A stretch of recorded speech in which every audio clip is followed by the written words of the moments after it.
We cannot have a situation where chemical or biological weapons are falling into the hands of the wrong people. We have been very clear to the Assad regime, but also to other players on the ground, that a red line for us is we start seeing a whole bunch of chemical weapons moving around or being utilized. That would change my calculus. Well, now, that was President Barack Obama 1 year and 1 day ago, clearly laying out that the use of chemical weapons by the Syrian government against its own people would cross a red line for his administration. Well, today there are multiple reports that the Syrian regime carried out a toxic gas attack this week, killing at least 100 people, and some reports indicate many more.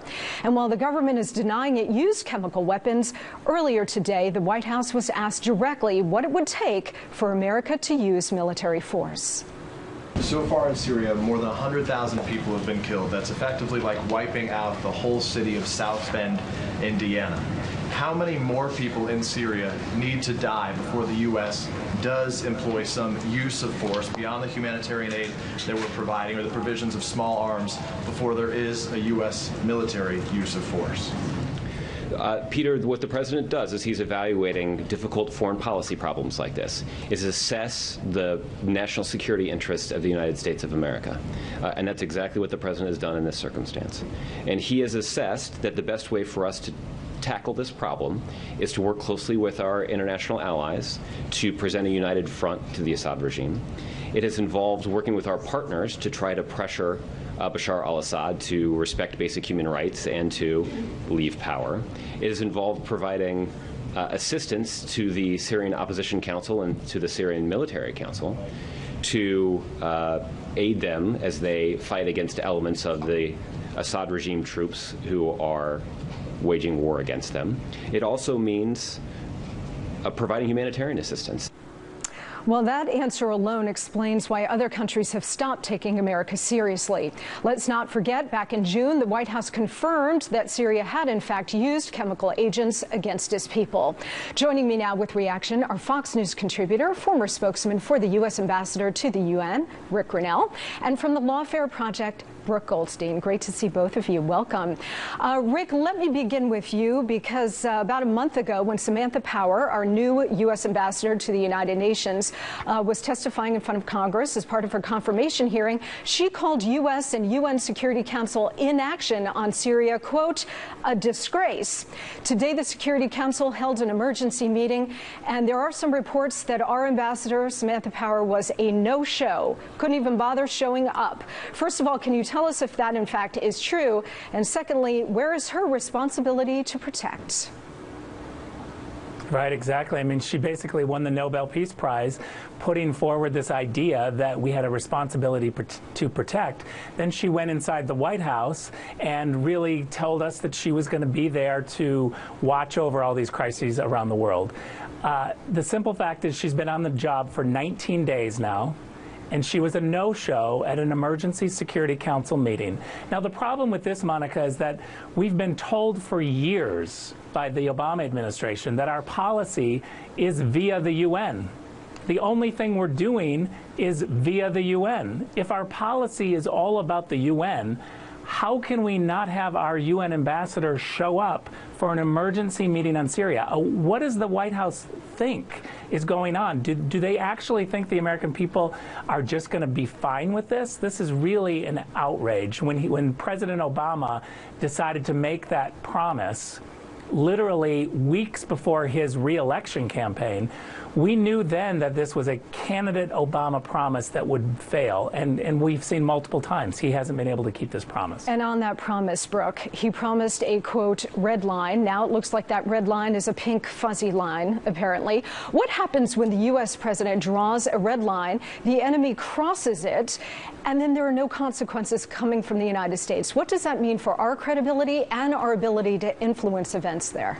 Well, what it means is exactly what you said. We set a precedent that you can use chemical weapons against innocent people, and the West will do nothing about it whatsoever. And this is extremely important to note. It doesn't matter who is using the chemical weapons in Syria, whether it's the Assad government, whether it's the rebels, or it's the other players that Obama mentioned, for example. And by the way, Brooke, I'm sorry to interrupt you, but it is possible that the rebels, which are a collection of Al-Qaeda, Muslim Brotherhood, other Islamists, are in fact using these chemical agents and blaming the Assad government. Isn't that a possibility?